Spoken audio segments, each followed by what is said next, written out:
Welcome back guys. इस video में हम डिस्कस करेंगे स्विच स्टेटमेंट। स्विच स्टेटमेंट हमारा मल्टीवेरिएट डिसीजन मेकिंग के लिए होता है और ये सिमिलर होता है एलसिफ की तरह। तो हम देख लेंगे कि डिफरेंसेस क्या है स्विच स्टेटमेंट में और एलसिफ में। So let us write our beloved hello world.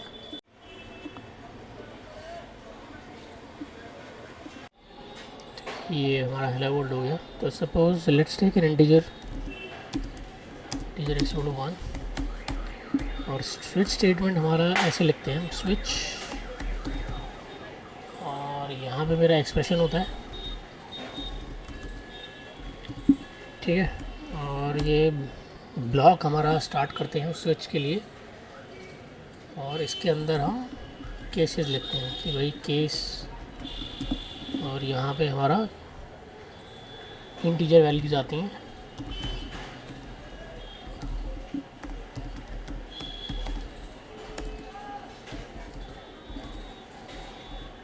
और ऐसे ही मैं मल्टीपल केसेस कर सकता हूँ क्योंकि ये मल्टी वे चॉइस के लिए होता है। तो इंटीजर वैल्यू 1 2 3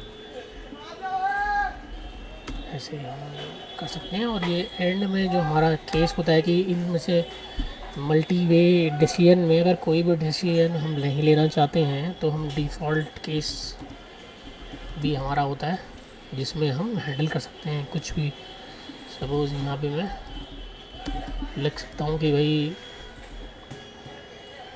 डिफ़ॉल्ट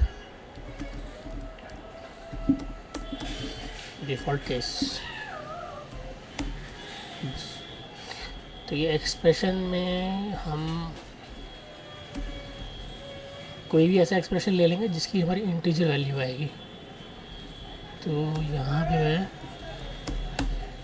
एक्स ले लेता हूँ और केसेस में मैं क्या करूँगा, सिंपली केस 1 ले लूँगा और यहाँ पे मैं प्रिंट करा दूँगा एक्स की वैल्यू कि भाई एक्स की वैल्यू 1 है।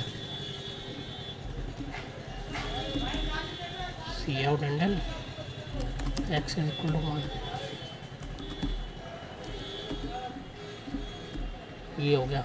और ये सेकंड केस में ये एग्जांपल है for understanding sake. Obviously real code में थोड़ा सा कंटेक्स्ट डिफरेंट होगा, पर यहाँ पे let's take this for our understanding.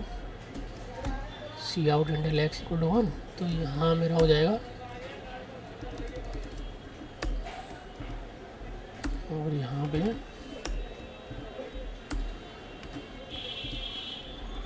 ये मैं अपडेट कर देता हूँ कि भाई 2 3 और 4 हो गया।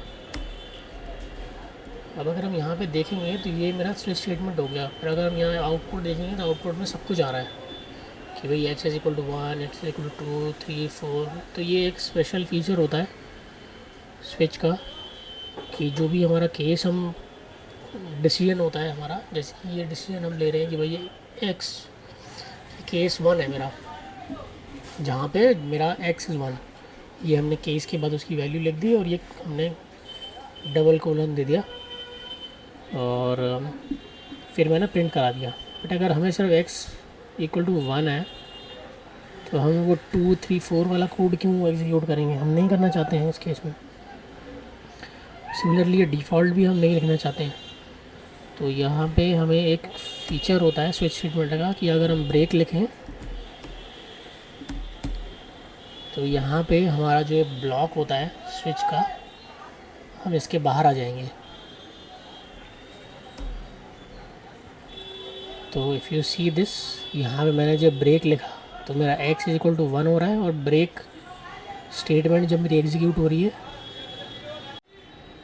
तब मैं जो ये मेरा ब्लॉक है स्विच का उसके बाहर आ जा रहा हूँ मैं। तो ये जो ब्रेक हमारा कीवर्ड है इसकी जगह हम रिटर्न भी यूज़ कर सकते हैं। Return will also do the same thing.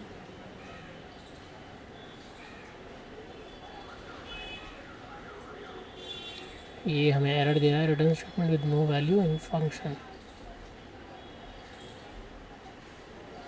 Returning and. तो मतलब अगर हमें यहाँ से रिटर्न ही कर जाना है फंक्शन से, तो यहाँ पे मैं 0 लिख सकता हूँ।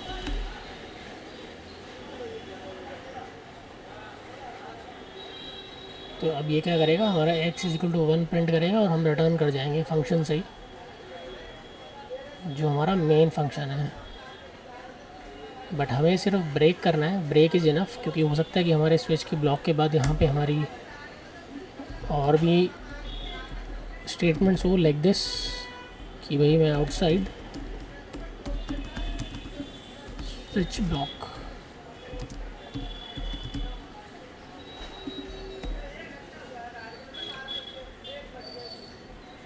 जैसे अभी हम नोटिस करेंगे कि यहाँ पे आउटसाइड स्विच ब्लॉक हमारा प्रिंट नहीं हुआ है। तो अगर मैं इसको रिटर्न करने की बजाय यहाँ ब्रेक कर देता हूँ, तो अब मेरा x इक्वल टू 1 प्रिंट होगा और ये हमें ये भी बता देगा कि भाई आउटसाइड स्विच ब्लॉक हम आ गए हैं। तो ये हमारा रिटर्न ब्रेक कर जाएगा, ब्रेक हमारा क्या करेगा, स्विच के ब्लॉक के बाहर आ जाएगा और फिर हम आउटसाइड स्विच ब्लॉक प्रिंट कर देंगे। तो ये हमारा ब्रेक स्टेटमेंट हो गया।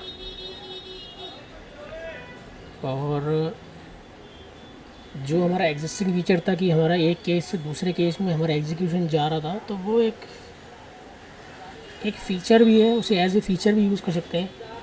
सपोज़ मेरी एक्स की वैल्यू है और मैं एक्स अगर यहाँ 5 है, ठीक है, और मैं क्या करना चाहता हूँ कि सपोज़ मुझे यहाँ या यहाँ पे ले लेते हैं 3 वैल्यू, ठीक है। और अब मुझे क्या करना है कि मुझे ये देखना है कि x इज़ लेस दैन 3 या ग्रेटर दैन 3। तो यहाँ पे मैं लिख दूँगा x इज़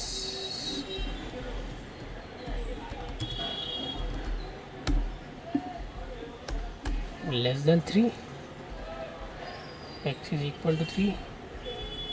यहाँ पे हम ब्रेक कर देंगे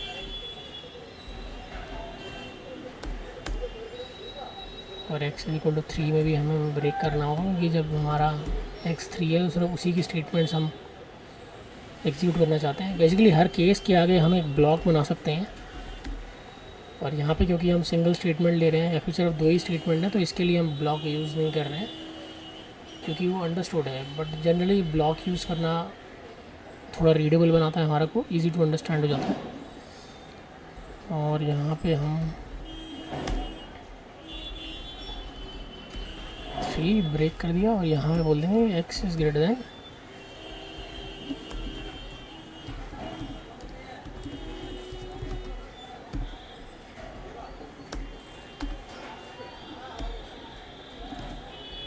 और यहाँ पे मैं केस 5 भी डाल दूँगा।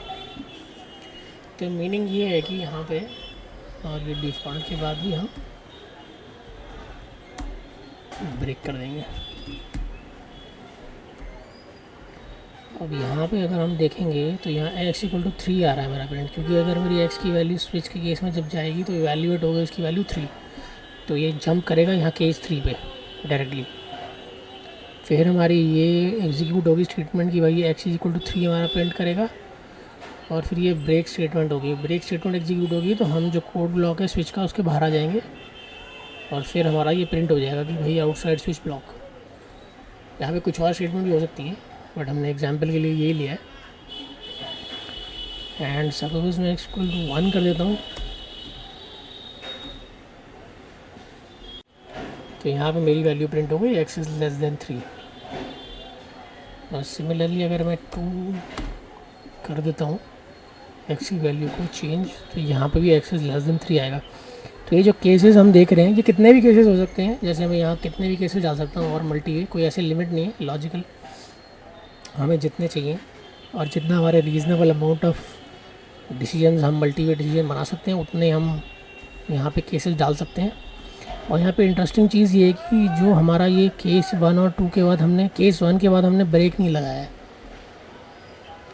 क्योंकि जो हमें ये एग्जीक्यूट करनी है चीज़ कोड जहाँ पे हम प्रिंट कर रहे हैं कि भाई x इज़ लेस दैन 3, वो ट्रू है दोनों के लिए, केस 1 और केस 2 दोनों के लिए। केस 1 और 2 मतलब जहाँ पे x की वैल्यू 1 और 2। और सिमिलरली जब मेरा x इज़ 3, तब मैं प्रिंट कराना चाहता हूँ कि भाई x एग्जैक्टली 3 है। और 4 एंड 5 का एग्जांपल जो हमने लिया है वो भी सिमिलर बिहेव करेगा 1 और 2 की तरह। यहाँ पे अगर मैं इसको 4 दूंगा तो ये बोलेगा कि भाई ग्रेटर दैन 3 है,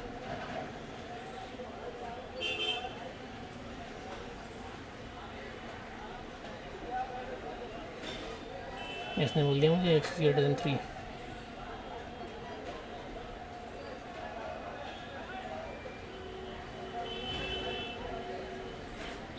फिर ये मेरा डिफ़ॉल्ट केस भी आ रहा है।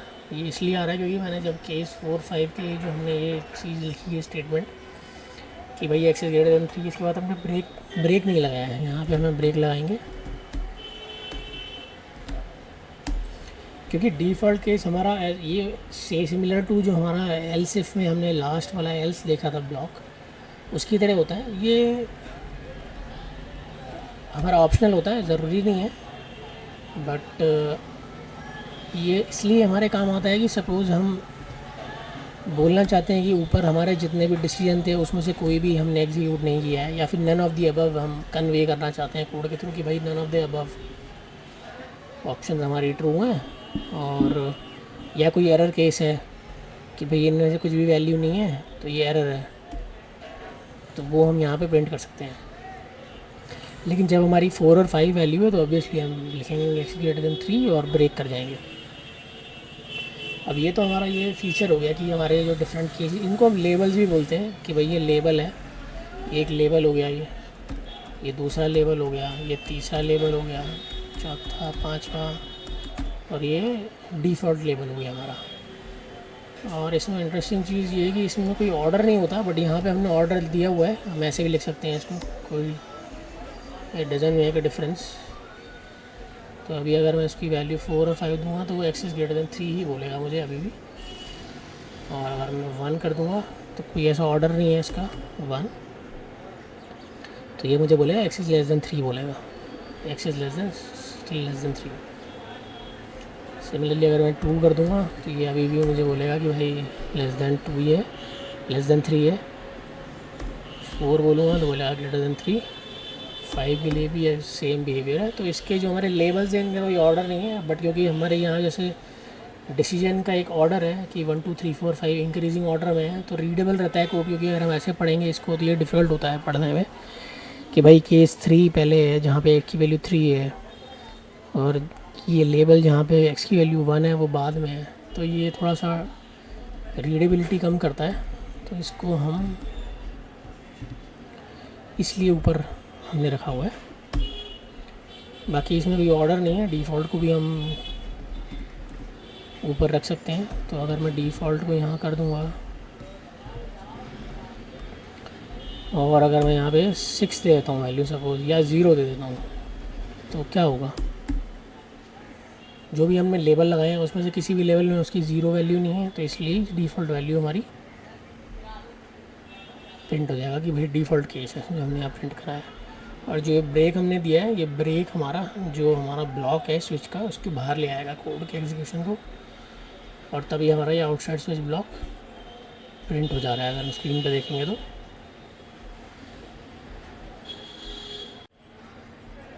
यहाँ पे इंटीजर की जगह अगर मैं कैरेक्टर भी लेता, क्योंकि कैरेक्टर में भी हम इंटीजर स्टोर कर सकते हैं 8 बिट के, तो हम यहाँ पे इसको कैरेक्टर ले लेंगे। भाई कैरेक्टर x इक्वल टू 0 है,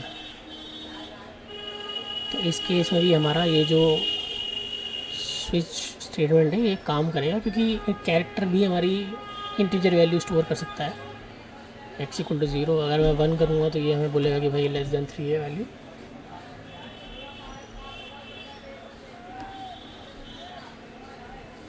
x इज़ लेस देन 3, और अगर 4 बोलूँगा तो मेरे को बोलेगा x की वैल्यू 4 से 3 से ग्रेटर है, सॉरी x से ग्रेटर देन। बट ये फ्लोट अगर मैं कर दूँगा तो ये फ्लोट के लिए काम नहीं करेगा, जो डेसिमल पॉइंट होते हैं हमारे उसके लिए काम नहीं करेगा ये।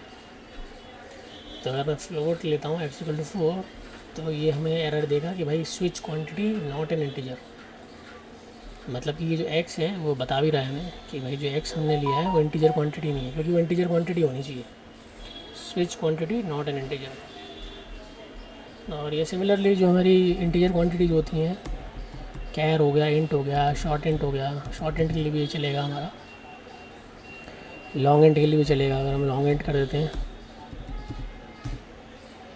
उसके लिए भी हमारा ये काम करेगा। So this is all about switch statement in C and C++. Thanks for watching, bye bye.